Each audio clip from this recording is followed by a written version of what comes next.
His Majesty, the First Me, Fulig Jimmy's Journal Part 9, Castle Elmira, in my room. Written like today. So now I'm gonna write down why this journal happened to people. Cause I swear, never would have come to me head alone. It start like this. His Majesty, when we was still standing on the ship, say, "Watch out for everything, don't cause no fuss." "You can count on me, Majesty," I said, calm-like. "I'll stand firm on that throne, or sit, 'cause I ain't no fan of standing much." Back then, he still thought he's gonna be king instead of me. But I went in his place, 'cause Greenwood denied him, hurt his feelings, and Egmont recognized me, and nobody minded that the killer Warrens and the bunch of native fellas murdered just a hobo instead of the king. Only thing I'm sad about is I locked Dirty Fred in a box for a day, so he couldn't smuggle the king to Tahiti. Anyway, let's hope for the best. I gave His Majesty recommendations for all the best places, so if he gets out safe, he ought to be grateful. These days, instead of schnapps, I sometimes look at books in the library. One was called Great Rulers, and I've been learning the trade from that. So it says every ruler got a family tree, but far as I see, them trees only grow names. Then it say this ruler, some Mr. Boneparty, said with bread and iron you can walk from France all the way to China. That ain't much. Try doing it without iron like I do. Also, it says rulers are noble, kind, and mighty, and they shoot disagreeable folks on the castle wall, or chop their necks off. And they write stuff like, "During his reign the people flourished, and they cast him in bronze in the town square. He gave his people a dream of prosperity." Then there's this 8th Henry, who always had divorce court with the executioner. Women really did lose their heads over him. Anyway, not important. What's more thrilling is that from the balcony, I saw someone coming, a familiar figure, and I got scared stiff. Holy mackerel! What in blazes? It's Boniface, no doubt about it. That scoundrel spotted me on the boat and figured out the message. He's here to blackmail me. Oh, no you don't. I rang the bell with my own royal hand, and when the butler came, still wearing my shoes, mind you, I asked for the Hidaglo guy. He came. Propeller in his ponytail, dressed in green, looking like he'd been sculpted in marble post-mortem. "Mr. Gumpretzel," I said, "a man's coming to the castle? Arrest him." "Why, Majesty?" "That's my business. Arrest him, jail him, and at dawn on the castle wall—" "Majesty!" he gasped. "Silentium!" I shouted, 'cause I really got fond of that word when Mr. Irving, the proper prince instead of me, once taught it to me. Been waiting for a fancy moment to use it ever since. At first light, slap him silly and kick him off the island. He is no longer welcome. But that's not lawful. I'm a minister, sworn to the law.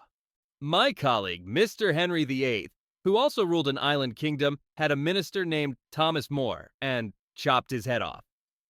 But Majesty, that's really old times. Then I shall bring back the golden oldies. Go do as I commanded. He was to be deported at dawn with a good old left hook on the castle wall. Poor guy's head was shaking as he left, but he knew. Orders are orders. When I peeked out the window, they was just catching that hyena Boniface. And if I hadn't been busy maintaining royal dignity, I'd have socked him myself. 'Cause this kind of job ain't safe to outsource. Then the butler says the bath is served. For kings, this kind of activity is basically mandatory. Later, Buttoncrust the Hidalgo guy came back, still trembling, holding his shoes in one hand and wearing socks. Not exactly eye candy for young ladies, and it was already getting dark. He says, "Majesty, the State Council awaits." He bowed and left. Well, he had socks on. I was fixing to put my shoes back on when the butler entered. "Sir Egmont." "Let him in," I said. He came. We stared at each other for 1 second. Then he said, "Are you ready for the State Council?" "Yes, just finished my bath."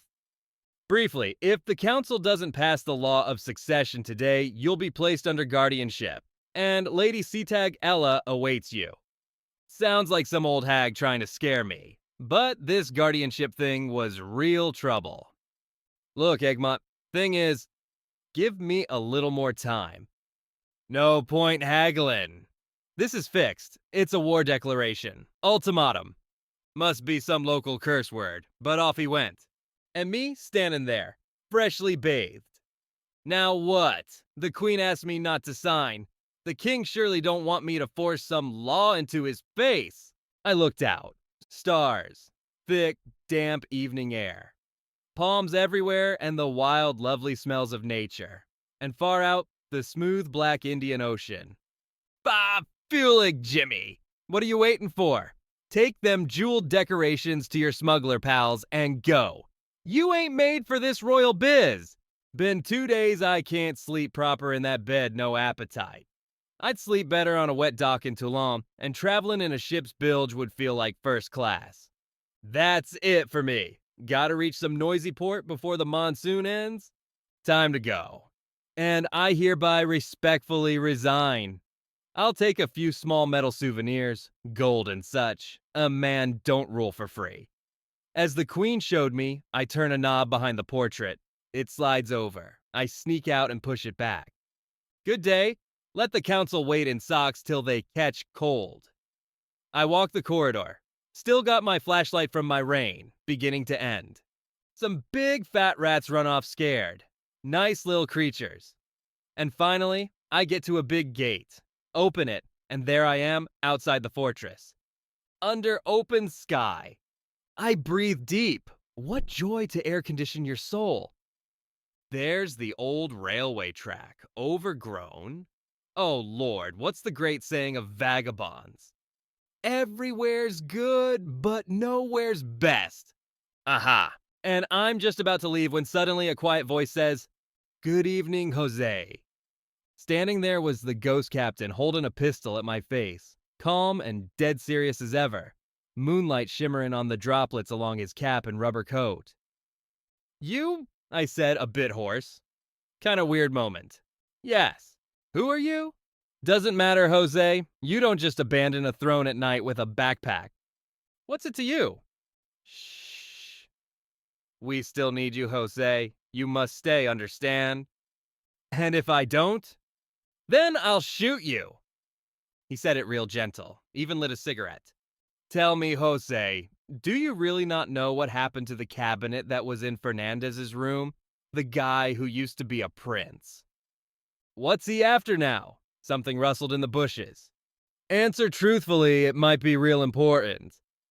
I swear, I don't know about no cabinet, but why's it matter? Because it might be that when I had Fernandez tossed in the sea with you, it was actually that cabinet under the sheet, not the body. That can't be. I saw the hand hanging out. Big gray hand. His face lit up. "Are you sure?" "Sure, but why?" "Go back, Jose." A breeze came from the sea, salty and cool. I saw a flying fish leap and sparkle far out. Oh, how I want to go. "Back, Jose," he said again softly, and I had to go, even though weird fogs were rolling in from the ocean. I muttered on the way. "I'm scared of the council." "There won't be no council," he yelled after me and slammed the gate shut. I heard him roll a huge boulder against it with a rumble. I was trapped now. No more way out. But why'd he say there's no council? Well, there wasn't. He knew. They were already looking for me everywhere, and all wearing shoes, and looking panicked. "Warren's is here," the bridge guy said, voice raspy. "What happened?" "Sir Egmont was murdered. He's the first victim of vengeance." The prince was tied up. He accepted it calmly. He knew quite well that death was inevitable. Whether it came from Warren's or from St. Antonio, there would be no mercy here. "May I say goodbye to my friend?" He stepped up to Big Buffalo and held out his hand.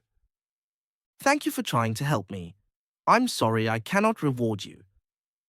Big Buffalo looked baffled and awkward, like a man holding a foreign object. He stared at the small, dirty hand, turning it over and over. "You kid, you're the first person I ever actually liked being around, and..." He glanced around darkly, but there were too many revolver grips around him, held by men who meant business.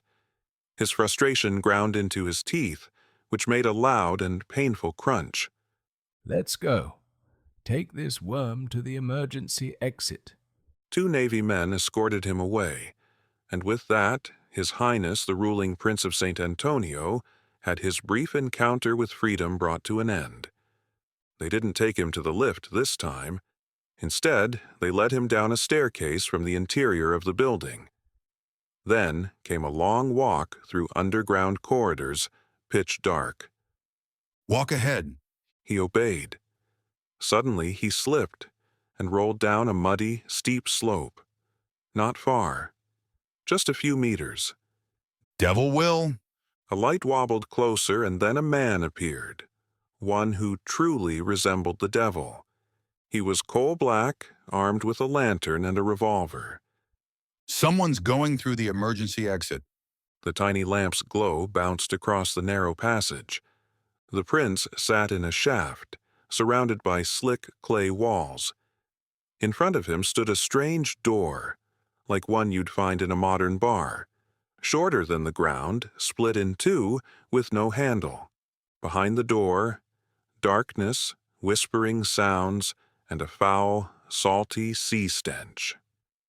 Was that where death lay?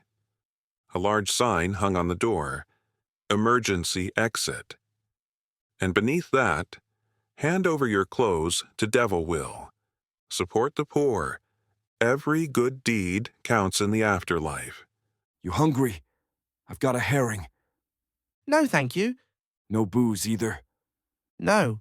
What's going to happen to me here? Well, you'll probably die. Not the worst thing, really. I had an uncle who got leprosy. A good lad trying to comfort him.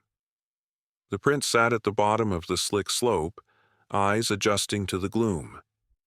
Is there another way down here? I don't think so. And how does one get back up? Don't know.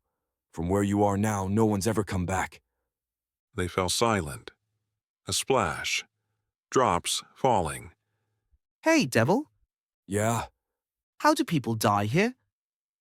tide rises almost to where I am. You'll be long gone by then. Why don't they just shoot us? Because when the water's up to your waist, people talk. They confess where the loot's hidden and who to give it to. If we just popped you, the valuables would be lost. Cruel, but clever custom. The splashes drew closer. The tide was coming in. You could give me your clothes, though, if you have anything. Although, to be honest, you don't look like someone who owns much. And? What's that door for? That's where the water comes in. The whole setup is nonsense. Used to be a living space, but the sea's been eating away the land. The door hasn't rotted yet. The little flap creaked. Water began to seep in, swaying the loose panel. Not exactly a fitting end for someone of royal blood. More like something fit for Warrens. It's not a great job I've got. Some scream, some curse. One threw a rock at me once. But what can I do? If it weren't for the occasional good clothes, I wouldn't bother. That's my fee, the clothes. Why feed them to the fish, right? Even the prince had to agree with that logic. The water was already a few centimeters deep. Catch! He threw up his filthy torn shirt, then his trousers. Thanks. You sure you don't want the herring? No thanks. He stood there naked, ankle-deep in water, the tide steadily climbing. But before it reached his knees, people came for him. A Navy man named the Doctor approached. Hey, Warrens. What do you want? Throwing down a rope. Grab it. You're coming back to the cold ones. Hurry. The water had just reached his knees. Warrens caught the rope. They pulled him up. He was the first man ever to return from there. Devil. Give back his clothes. They're mine. Hand them over or I'll bash your head in. Mournfully, the devil returned the garments. What a shame. Taking what's rightfully mine. They went back up. The prince had little hope. Why would he? They brought him into the same room where he'd stood before the cold ones. Looking over his judges, he almost wished it was over. Warrens, your death sentence has been changed. Oh? What now? You're going to marry me. He stood in shock. I'm sorry, I don't understand. You've been spared. You will marry me. Then I'm doomed after all. What? You're charming, miss, but you're not to my taste. I'm sorry. Boys, let's go back. Big Buffalo gasped, out of breath. Cannibal Baby's piggy face sagged. The old ragged woman nearly choked on half a cigar. Red Claw's eyes sparkled ominously. She stood, walked slowly, and stood so close their bodies almost touched. Her golden green eyes glinted with fury. Her tiny nostrils flared. A cloud of perfume wafted over His Highness. She was genuinely terrifying now. You scum, you dare mock me? I'm not mocking you. I respect you. In fact, I'm a little afraid of you right now. But threats aren't a great way to win someone's heart. Do you think I want to marry you for love? Look at you. You probably imagine I'd be a useful partner. But you're wrong. I like booze and the free life. Idiot! True, but not so much of one to marry you. You're very attractive, but not to me. I like curvy, dark-skinned women. Come on, lads. If we wait for low tide, I'll be stuck in that pit another 6 hours. He knew that even a marriage under a false name would be legally valid, just as if Prince St. Antonio himself had signed the certificate. Then I'll teach you how to speak to me properly. Around here, we know what to do with uppity little brats. Tulip, sell this guy off to some guano mine. Do as you like. I'm not marrying anyone. Kill me, tear me apart, roast me on a slow fire. I live and die for black-haired, full-bodied women. And with that, his grotesquely swollen face grinned straight at Red Claw. Listen here, wild child. You're so repulsive my daughter won't let you near the room she's in. But we need you for certain goals. If you cooperate, we might spare your life. And how do I know your daughter won't fall for me later and force me to stay with her? You've got enough muscle to make me. Now the woman laughed, slammed the door hard, and left. The Honorable One followed her. What's the hold up? Well, yes or no? Answer. Don't answer yet. Give him 5 minutes. Take him to the dryer. Please. They took him again. The dryer was a rounded cavity, like an ancient tomb, with smooth, hard walls, not made by human hands. It had once been used by Chinese craftsmen to bake clay in kilns dug into the ground. Surrounded by fiery pits, this place was now hellish. Many had said things in the dryer they never meant to share. At first, His Majesty thought he'd suffocate the moment they threw him in and sealed the opening with a stone. Then he passed out.